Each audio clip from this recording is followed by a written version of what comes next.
Howdy guys, Michael here again from GuitarGate.com, and I thought it'd be fun to do a video about my top 10 desert island albums. I think that it tells a lot about a musician when you ask them what are 10 things, because it's impossible to choose. But if you have to choose, what are the 10 albums that made you want to become a musician and do this with your life? And for most people, this happened when they were younger, in their teenage years or whatever. And, when you're at that highly impressionable age, and you come across an actual album that, you just can't stop listening to, just repeat, repeat, repeat. Now, obviously, I'm 33 or about to be 34. So, I'm, was still at that age when people bought CDs and listened to the whole album. So everything on this list is an actual album. It's not a greatest hits. It is, actually something where I felt that the entire record was one singular expression or one capturing of a specific moment in time. And each one of these albums has, they have a thread, a common thread that goes through each one. And what that really is something that is just extremely unique, authentic, and that really resonated with me in my formative years. And what you'll find interesting about this list is that, one, you got a lot of live recordings, and two, it is not guitar-centric. Yes, there are some guitar heroes on this list, but this is not a list of, my favorite guitar albums. This is the music that I would listen to if I couldn't listen to anything else for the rest of my life. So in no specific order, let's jump in. So At Last by Etta James. This is such a great record. Etta James was such an incredible and emotive singer. And songs like Sunday Kind of Love just they're those songs where you completely lose yourself in the time of the tune. Like, you turn it on, and then before you know it, it's over. And it's like, kind of like when you see somebody you haven't seen in a long time, and they're like your best friend. You're hanging out, and you have no idea how much time passes, and then all of a sudden they're gone, and you almost feel that like, whoa, what just happened there? That's how I feel about Etta James singing. I feel completely captured by her voice. I believe every word she's singing, And she's got that other song where she's talking about how she'd rather go blind because she's watching, the person she loved marry somebody else, but she's got to sit there in the audience and take it, right? It's that real stuff like that that just stays with you. And when she sings it, I mean, you believe it. And whenever you sing about those, real things in life, that real heartache stuff, it just shines through. And very few people did as good as Etta James. Number 2, I have Breakdown and That High and Lonesome Sound, both by Old and In the Way. Now, this is a live recording. It's actually 2 CDs, so it's Breakdown's one and That High and Lonesome Sound is another. But they're both recorded at the same night by a band called Old and In the Way, which is a bluegrass supergroup. So you got Jerry Garcia playing banjo and singing. You got David Grisman, you got John Kahn, you got Peter Rowan, and my favorite musician of all time on fiddle, Vassar Clemens.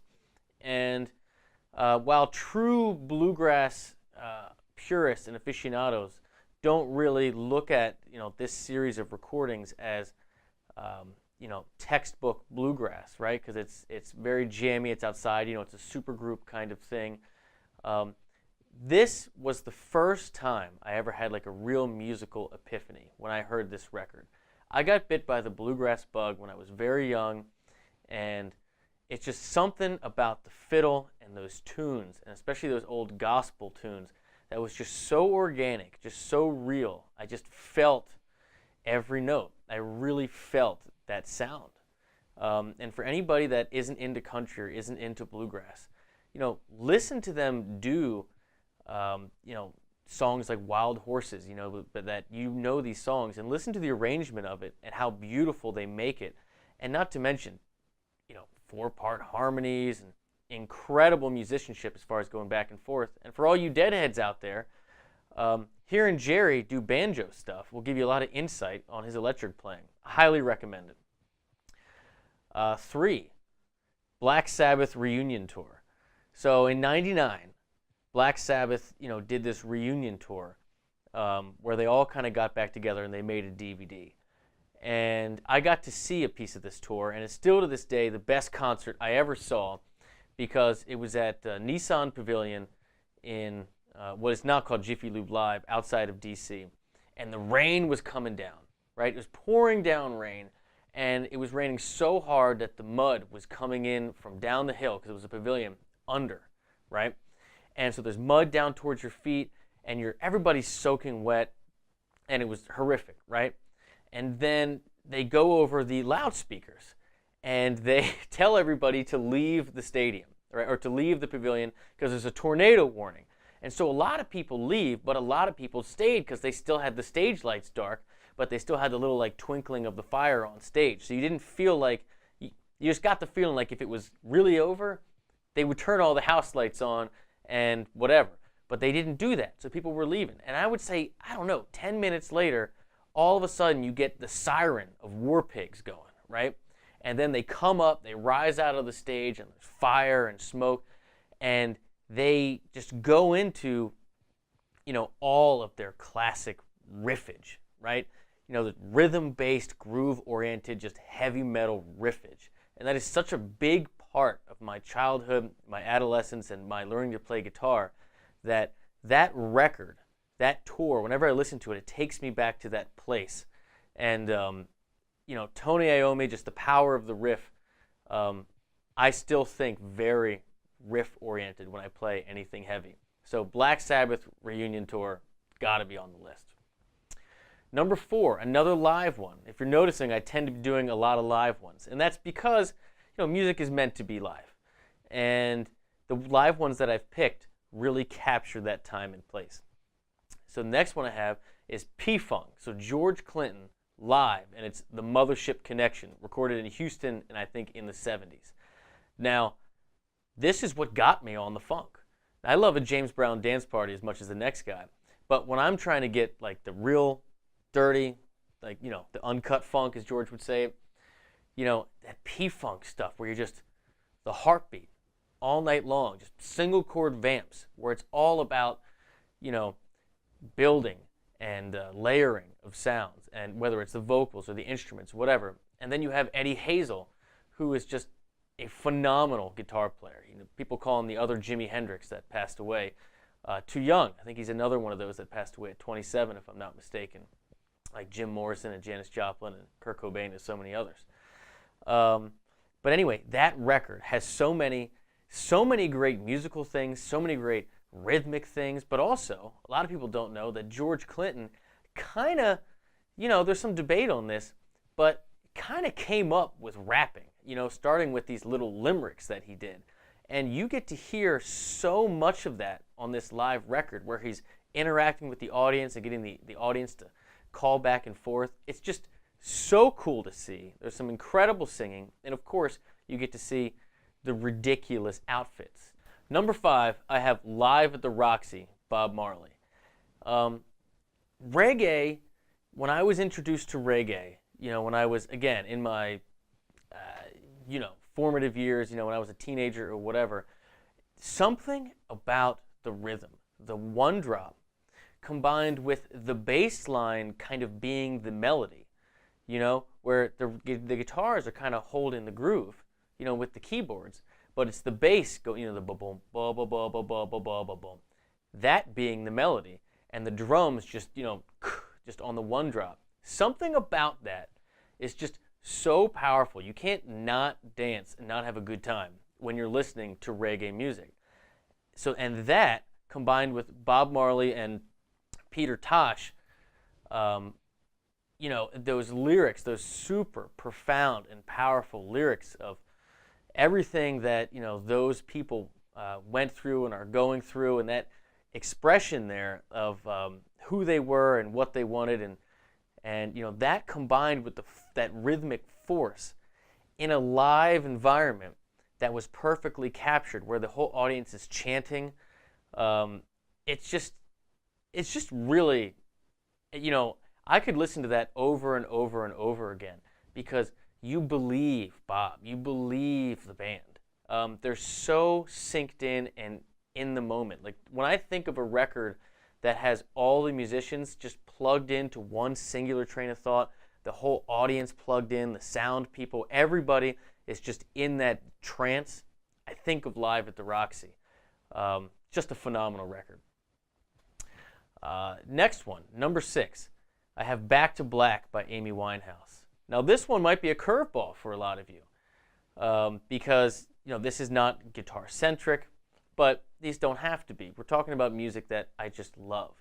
And there's something about Amy Winehouse that, I think that all her lyrics, her songwriting, the arrangement, the sound of her voice, her delivery, she made something entirely unique and new and current that's also timeless, that also kind of borrows from the past. I mean, there's a reason that record just exploded.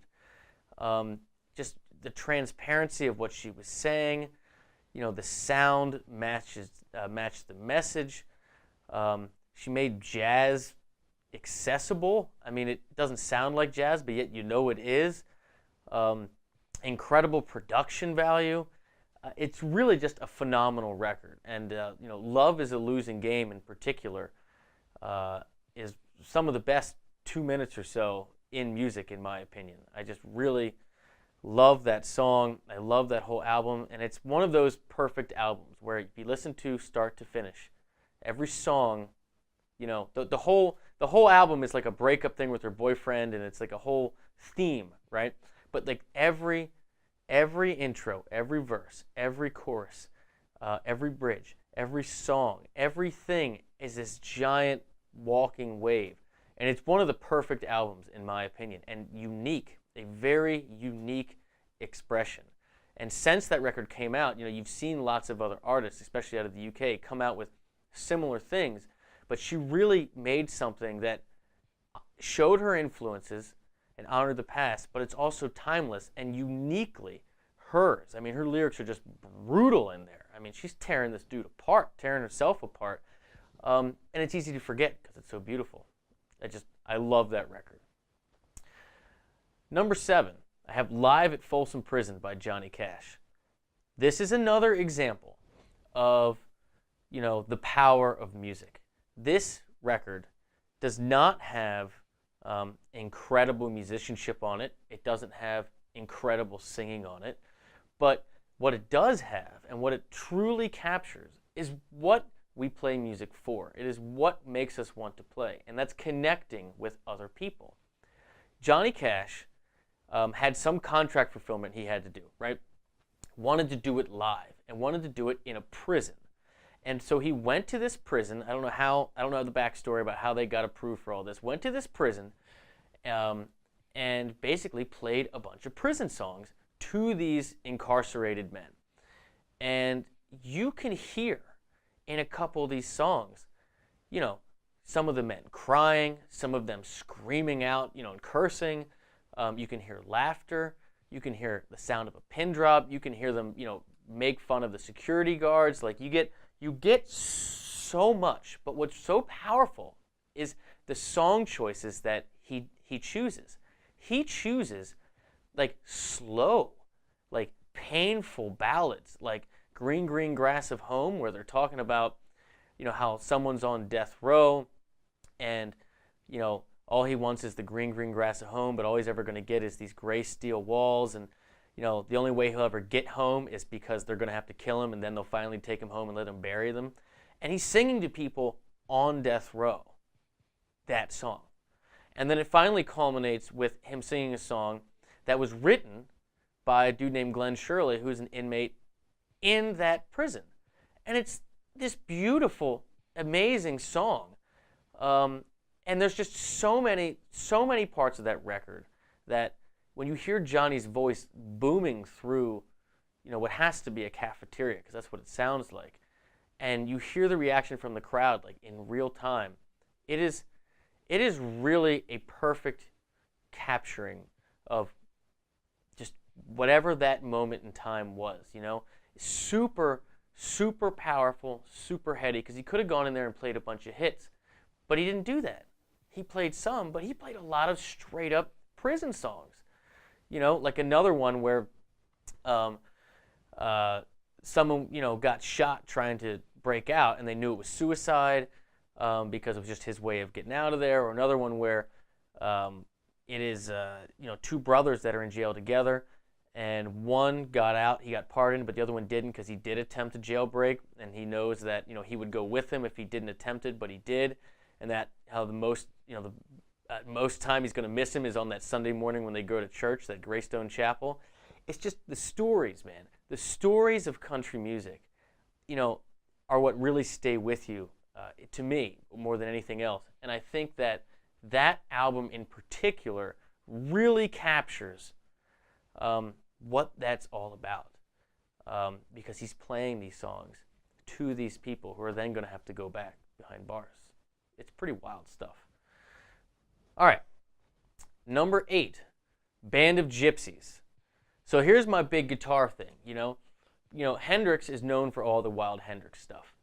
But Band of Gypsys, perhaps a little less well known, is when I think also Jimmy had some contractual obligation and chose to get it over with in a live recording.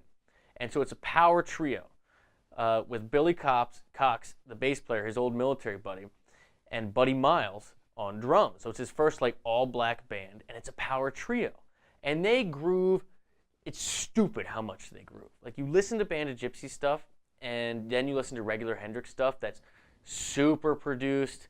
You got Mitch Mitchell, who's, you know, kind of a jazz background player. Lots of stuff happening. They're both incredible in their own right. But just the funkiness, like the super just dark, just heavy, heavy groove of the Band of Gypsys is just, I mean, it gets in your soul. It is phenomenal guitar playing, grooving, musicianship. It's just the deepest of deepest pockets that can be guitar driven, in my opinion. And it has Machine Gun on it, which I think Machine Gun is literally probably the best guitar, I hate to even say solo, but expression in history. Because you really, I mean, you hear the bombs coming down. Like, it's so much better than the Star Spangled Banner, which he did at Woodstock. I mean, it is like a true epiphany that was captured in real time. It's what made me love Jimi Hendrix, not because of all the specific things that he does so well, but it's that he let every single note take him somewhere. And he followed it wherever it went, even if it went to a terrible place, right? But that one, he hit out of the park, hit it perfectly. New Year's Eve, 1969 to 1970, tripping his face off, right? Amazing. Just amazing stuff. Number 9, I have Moondance by Van Morrison. This is one of those where the sound of the record, the actual sound of it, call it the production combined with the actual lyrics, the melodies, the sound of the guitar, it's such a soft, beautiful, I'm having a phenomenal day. It's bright and sunny always. Like, I love you so much. It is just a gorgeous, gorgeous recording. And there's so many songs on there. And they're just back to back. They're in the perfect order. They lead into the next one, even though it's not supposed to be a concept album as far as I'm aware.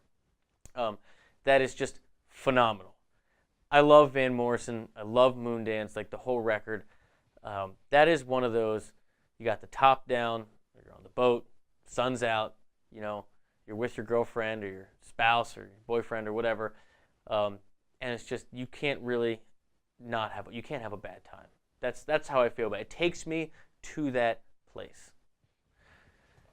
And last, but certainly not least, is Dark Side of the Moon. And Dark Side of the Moon, you know, is, I guess, a cliche one. But it's got to be on the list because, one, yes, I love David Gilmour. He does more with one note than, again, it's cliche, than most people do with the whole fretboard. I know that. But the writing, the use of the synthesizers, the absolutely perfect production of the record. The way that it all flows together, because this was kind of like a concept album. The messaging, the way that it builds and lets go, from note to song, from the beginning of the album to the middle to the end.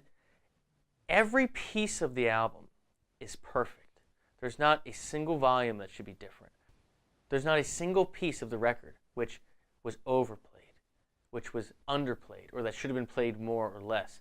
There's not a single part where the voice, doesn't exactly hit the pitch, where or miss it by just enough to create that sound. Like every little thing on that record is perfect.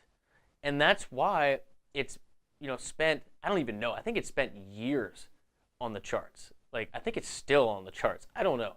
But it might even have the record for, the longest #1 selling album in history as far as like length on the charts. Someone please in the comments, correct me or let me know if that's wrong. But I'm pretty sure that that holds the record. But every single thing about Pink Floyd and that record, is just outstanding. The lyrics, the musicianship, the arrangement, the instrumentation, the production, everything about it is just fantastic. From the album cover art, it just, everything has this one complete feeling, one message. Like you listen to it at the beginning, start with the heartbeat, you listen to the end, it ends with the heartbeat, and you have everything in the middle, and you go on this incredible journey.